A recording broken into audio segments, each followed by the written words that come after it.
নমস্কার, দেখছেন নিউজ 18 বাংলা, সঙ্গে আমি সৌমাদিত্য। দমদমে আইনজীবীর অস্বাভাবিক মৃত্যু, মল রোডে অভিজাত আবাসনে দেহ উদ্ধার। অনুপ চক্রবর্তী আমাদের প্রতিনিধি রয়েছে এই মুহূর্তে ফোনে আমাদের সঙ্গে। অনুপ, কি জানা যাচ্ছে? পুলিশ এখনো পর্যন্ত কি বলছে? দমদমের 4 নাগাদ যে মল রোড, সেই মল রোডের অভিজাত আবাসনের মধ্যে বিকেল 4টের সময় প্রথমে স্থানীয় যে আবাসনের যারা আবাসিক আছে তারা প্রথমে একটা বিকট একটি আওয়াজ পায়। এরপরে তারা যখন ছুটে আসে, পরবর্তী সময় ওই বাড়িতে 17 নম্বর রুম, সেই রুমের মধ্যেই ছিল তার স্ত্রী এবং তার মেয়ে। এরপরেই যখন প্রতিবেশীদেরকে আবার খবর দেয় এবং তারা এসে যখন সেখান থেকে উদ্ধার করার চেষ্টা করে, পরবর্তী সময় দমদম থানার পুলিশ আসে এবং সেখান থেকে কিন্তু মৃতদেহ নিয়ে যায়। যেটা পুলিশ তদন্তে নেমে জানতে পেরেছে যে লাইসেন্সওয়ালা একনালা বন্দুক ছিল বাড়িতে, সেই বন্দুক দিয়েই কিন্তু তিনি আত্মঘাতী হয়েছেন বলে এমনটাই পুলিশ প্রাথমিকভাবে তদন্ত নেমে অনুমান করছে। যদিও সমস্ত ঘটনা কিন্তু ইতিমধ্যেই, যেমন দমদম থানার পুলিশ তারা খতিয়ে দেখছে, ইতিমধ্যেই মৃতদেহ উদ্ধার করে আরজি করে পাঠিয়েছে এবং এই মৃত যে আইনজীবী 65 বছর বয়স বিজুলীকান্ত ভট্টাচার্য, এমনই কিন্তু পুলিশ আধিকারিক জানতে পেরেছে। বেশ কিছুদিন আগে তদন্ত পরিবারের লোকজনকে জিজ্ঞাসাবাদ করে পুলিশ আরো জানতে পেরেছে মানসিক অবসাদে কিন্তু ভুগছিল এবং তার জেরেই কিন্তু আত্মহত্যা করেছেন বলে এমনটাই পুলিশ মনে করছে। যেহেতু লাইসেন্সওয়ালা বন্দুক ছিল, সেই নিজের বন্দুক দিয়েই কিন্তু তিনি আজকে বিকেল 4টা নাগাদ আত্মহত্যা করেছেন এবং পুলিশ ইতিমধ্যেই পরিবারের সদস্যদেরকে এখনো পর্যন্ত দমদম থানার পুলিশ জিজ্ঞাসাবাদ করছে। ধন্যবাদ অনুপ। বদলা বদলের রাজনীতি ঘিরে উত্তপ্ত বাংলা। কাপুরুষরাই ক্ষমার কথা বলে, মন্তব্য দিলীপ ঘোষের।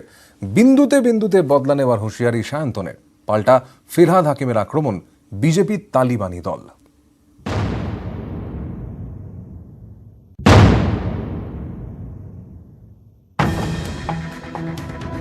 যারা কাপুরুষ তারা ক্ষমার কথা বলে, এরা সন্ত্রাসবাদীর দল। ফের রাজ্য রাজনীতির সরগরম রাজনৈতিক সন্ত্রাস ইস্যুতে সম্মুখ সমরে রাজ্য রাজনীতির যুযুধান দুই পক্ষ, বিজেপি ও তৃণমূল। পশ্চিম মেদিনীপুরের দাঁতনে দুদলের সংঘর্ষ ও এক বিজেপি কর্মীর মৃত্যু ঘিরে যার সূত্রপাত।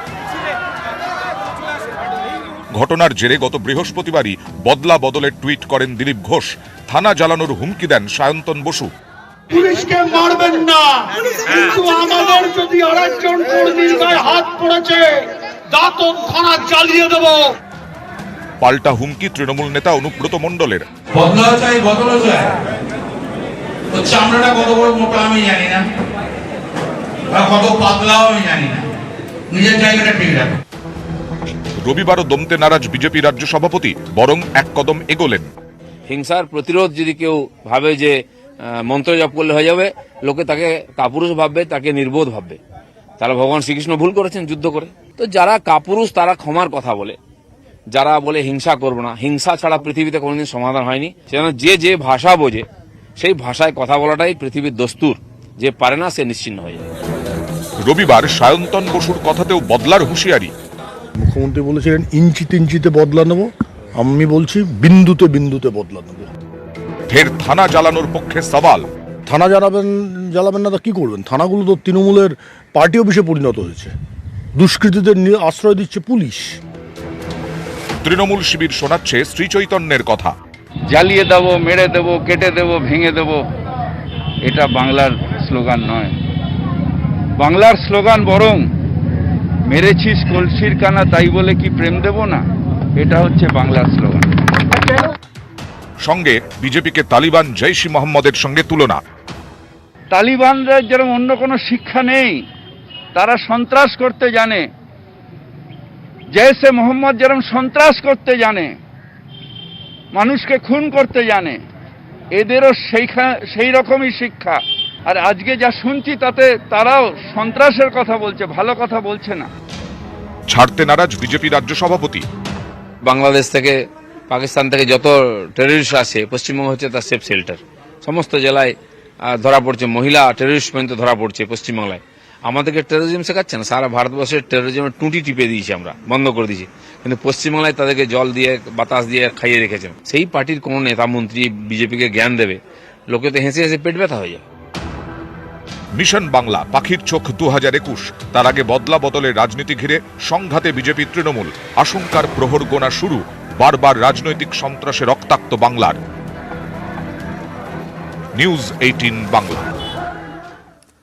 এবার পুলিশকে হুঁশিয়ারি বিজেপি নেত্রী অগ্নিমিত্রা পলের। পুলিশ মারলে পাল্টা মারের হুঁশিয়ারি। তালতলা থানা চত্বরে দাঁড়িয়েই হুঁশিয়ারি দিলেন বিজেপি নেত্রী। গতকাল গণশক্তি পত্রিকার দফতরের সামনে কর্মসূচিতে বিজেপি মহিলা মোর্চার সমর্থকদের আক্রমণ এবং শারীরিক নিগ্রহের অভিযোগ করেন অগ্নিমিত্রা। তালতলা থানায় অভিযোগও দায়ের করেন বিজেপি মহিলা মোর্চার সভানেত্রী। অনেক আন্দোলন হবে, সেখানে কিন্তু মহিলা মোর্চার মহিলারাও কিন্তু ছেড়ে এবার কথা বলবো না। গায়ে যদি হাত দেয় আমরাও কিন্তু উল্টে এবার মারধর শুরু করব। সন্ত্রাস করা কাকে বলে বামফ্রন্ট আমলে আমরা দেখেছি এবং তৃণমূল আমলে আমরা দেখে শিউরে উঠেছি। যখন নিজের পরিবারের কারোর কিছু হয় না তখন সে কষ্টটা সে বোঝে। সুতরাং বদলা তো নিতেই হবে। দিনের পর দিন আমাদের উপর অত্যাচার হচ্ছে, আমাদের ছেলেদের অন্যায়ভাবে ছেলে মেয়েদের মারা হচ্ছে, এর বদলা নেব না। বদল তো করব বাংলার মানুষের জন্য, কিন্তু বদলা তো নিতে হবে আমাদের কার্যকর্তাদের জন্য, আমাদের কর্মীদের জন্য। বিজেপির ডোর টু ডোর ক্যাম্পেইনে এখন মাথা ব্যথা করোনা। রিষড়ায় গৃহ সম্পর্ক অভিযানে গিয়ে বিক্ষোভের মুখে পড়লেন সায়ন্তন বসু। সল্টলেকেও আবাসনে ঢুকতে বাধা জয়প্রকাশ মজুমদারকে।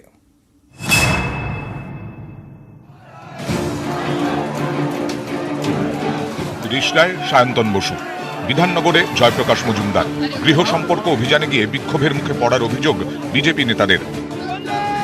রিষড়ার 17 নম্বর ওয়ার্ডে ঢুকতেই বাধার মুখে পড়েন বিজেপির সাধারণ সম্পাদক সায়ন্তন বসু। অভিযোগ, সামাজিক দূরত্ব না মেনে প্রচারে নামায় বাধা। সায়ন্তন অবশ্য গন্ডগোলের দায় চাপিয়েছেন তৃণমূলের ওপরেই। যাদের যা সংস্কৃতি, যাদের যা রুচি, ওরা যদি মনে করে যে সায়ন্তন বসুকে গালাগালি করে সায়ন্তন বসু গো ব্যাক বলে ওরা ভোটে জিতবে, ওরা করুক, তাদের চেষ্টা তারা করুক। আর আমরা মনে করি জনগণের পাশে থেকে কার্যকর্তাদের সাথে দাঁড়িয়ে আমরা নির্বাচন জিতব। পাল্টা কটাক্ষ তৃণমূল সাংসদ কল্যাণ বন্দ্যোপাধ্যায়ের। সায়ন্তন বসু হচ্ছে একটা ডিস্টার্বিং এলিমেন্ট ইন পলিটিক্স। ও যেখানে যায় সেখানে ঝামেলা করার জন্য যায়, ও কোনো ভালো কাজে করার জন্য যায় না। ওর উদ্দেশ্যটা হচ্ছে ঝামেলা করব। উনি দেখতেও যেমন কাজেও তেমন। শনিবার দাঁতনে উস্কানিমূলক মন্তব্য, করোনা সতর্কতা ভেঙে জমায়েতের অভিযোগে পশ্চিম মেদিনীপুরের কোতোয়ালি থানায় সায়ন্তন বসু, বিজেপি সাংসদ জ্যোতির্ময় মাহাতো সহ প্রায় 80 জনের বিরুদ্ধে অভিযোগ দায়ের করেছে তৃণমূল।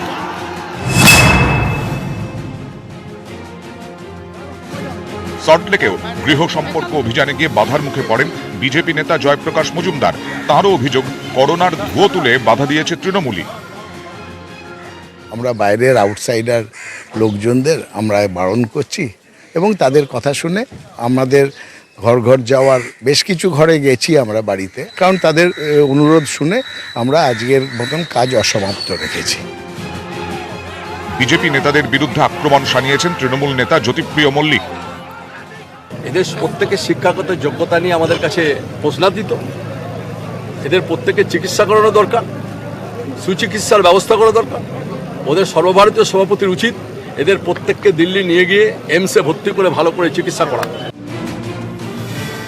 21-এ রাজ্যে পদ্ম ফোটাতে মরিয়া বিজেপি, সেই লক্ষ্যেই মোদির চিঠি নিয়ে জনসংযোগে ঝাঁপিয়েছে গেরুয়া শিবির। সেই প্রচারেও বাধা। বিজেপি বলছে করোনাকে অজুহাত করে বাধা দিচ্ছে তৃণমূলই। রাজ্যের শাসক দল অবশ্য সে অভিযোগ মানতে নারাজ। রানা কর্মকার ও অনুপ চক্রবর্তী, নিউজ 18 বাংলা। এদিকে রাজনৈতিক তরজা অব্যাহত। ভারতে করোনা ছড়িয়েছেন মোদি, দেশের ক্ষতি করছেন প্রধানমন্ত্রী। মোদি শাকে চাঁচা ছোলা ভাষায় আক্রমণ অনুব্রত মণ্ডলের। অরিজিনাল যদি কেউ শুকুন থাকে তার নাম হচ্ছে অমিত শাহ। মরার যখন কোনো গন্ধ পায় তখন শুকুন ছুটে যায়। অর্থের যখন কোনো গন্ধ পায় অমিত শাহ ছুটে যায়। লজ্জা লাগে না নরেন্দ্র মোদী? তুমি 14 সালে এসছো, তুমি একটা মানুষের উপকার করো নাই। তুমি একবার বলো আমি এই কাজটা করেছি ভারতবর্ষের জন্য, বলতে পারবে না? তুমি ভারতবর্ষের ক্ষতি করে দিয়েছো। আজ গোটা ভারতবর্ষে তুমি করোনা ছড়িয়ে দিলে। অপাদাত্ত প্রধানমন্ত্রী, এ মাথা মোটা, এর মাথায় কি আছে আমি জানি না, এর মাথায় কিছু নাই।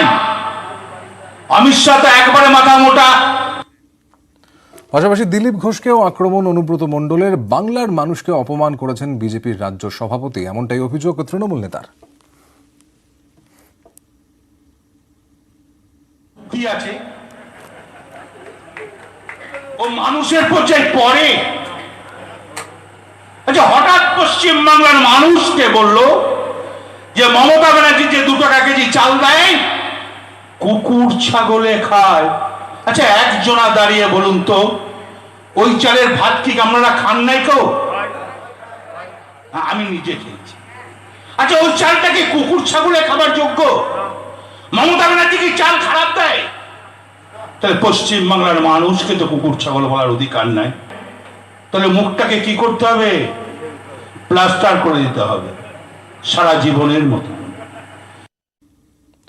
একদিকে বিজেপির রাজ্য সভাপতি দিলীপ ঘোষ, এর পাশাপাশি প্রধানমন্ত্রী মোদী এবং অমিত শাহ দুজনকেই কিন্তু চাঁচা ছোলা ভাষায় আক্রমণ অনুব্রত মণ্ডলের। আমাদের সঙ্গে এই মুহূর্তে রয়েছেন বিজেপি নেতা সায়ন্তন বসু। সায়ন্তনবাবু, কি বলবেন? না, আমি তো বুঝতে পারলাম না, কোনো সমাজ বিরোধী বলছে না কোনো পাগল বলছেন।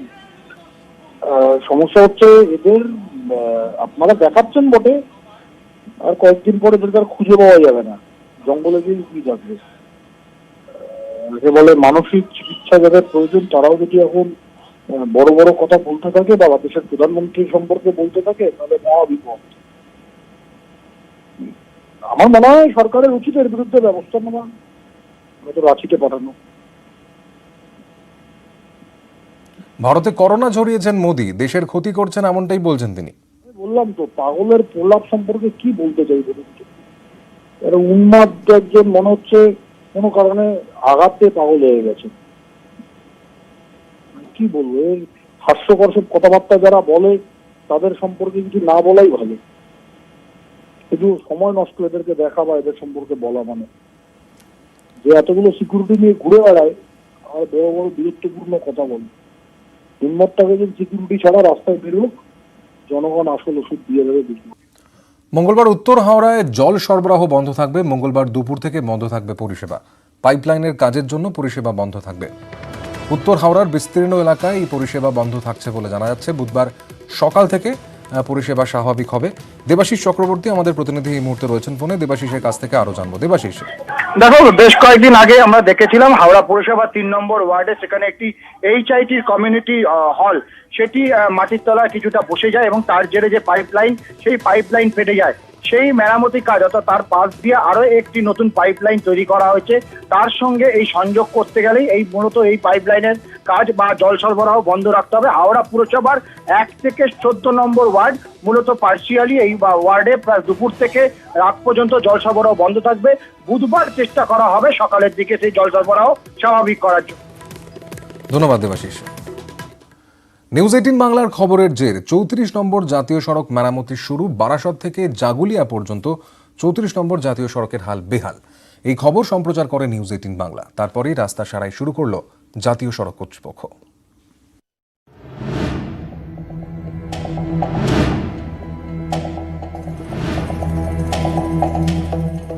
খবরের জেরে হাল ফিরছে জাতীয় সড়কের, শুরু হলো রাস্তা সারাই।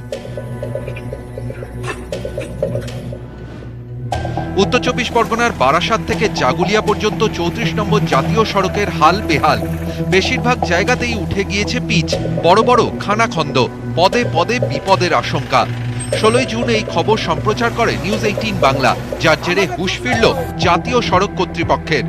রবিবার থেকে শুরু হলো রাস্তা সারাই। মোটামুটি বেশ কয়েকদিন ধরে যাবত করে খারাপ ছিল, পারমিশন পাওয়ার পরে আমরা কাজটা শুরু করি।